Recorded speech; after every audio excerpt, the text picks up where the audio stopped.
What type of year does Michigan need to consider it a success after last year's amazing outcome? I feel like it's playoff or bust. Am I wrong? Well, I will go general here and then I'll zoom in on Michigan. I do not really ever, let me scratch that. I rarely look at a team and say if they fail to make the playoff this year has been a failure. Because we only make 4 teams right now. And so if you don't make the playoff, that being a failure, that's a really, really lofty bar. Now, you could say it about Ohio State this year, and I would agree with that. You could say it about Bama most years. You could say that. I would not say that about Michigan right now. Yeah, last year was historic. For those of you who are brand new to college football, that team, after a long drought under current head coach Jim Harbaugh, they won the Big Ten. They beat Ohio State in the process of winning the Big Ten, and they went to the playoff. And those are all firsts for him. Well, the follow-up here is kind of layered because he tried to get the Vikings job. He did not get it. He comes back. So there's a portion of the college football public that just thinks he's going to crash and burn.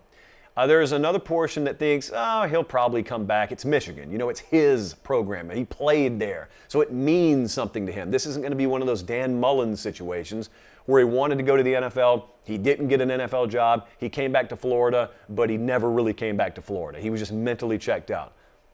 Most people don't think that's going to be what Jim Harbaugh does. But what would success be for them this year? Well, that goes directly to the schedule.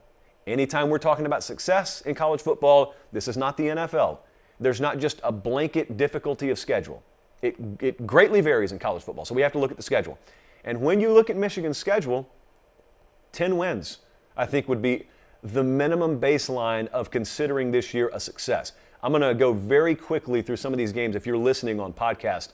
At Iowa is a tough game. I'm going to go through the games that they either will be an underdog in or a very small favorite.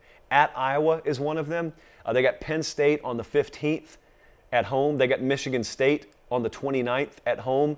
They've got Nebraska in there on November 12th at home, and they go to Ohio State.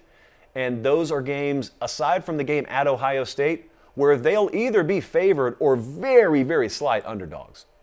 Michigan fans are looking at that and saying, we should win every one of those games, aside from the one at the end of the year, and that's like its own season. The game at Ohio State's its own season.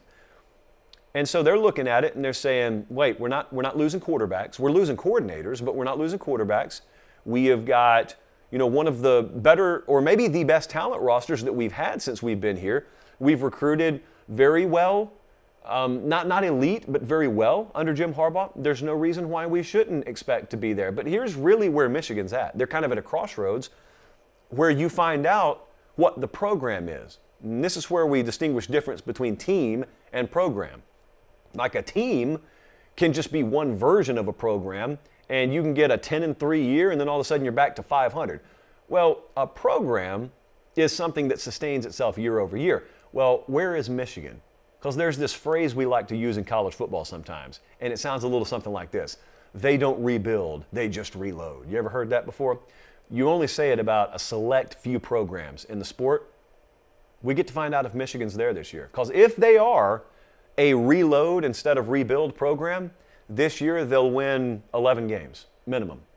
And you will find out that they've entered that rarefied air where it doesn't matter what they lose year to year. The program itself is operating at such a level where they will sustain year-over-year success no matter if you recognize the faces or not. That's where I don't know about Michigan yet. We can't. If you're the most diehard Michigan fan in the world, how could you know right now? So I'm going to say 10-2 minimum regular season is what they need to consider it a success, and I think they're capable of it.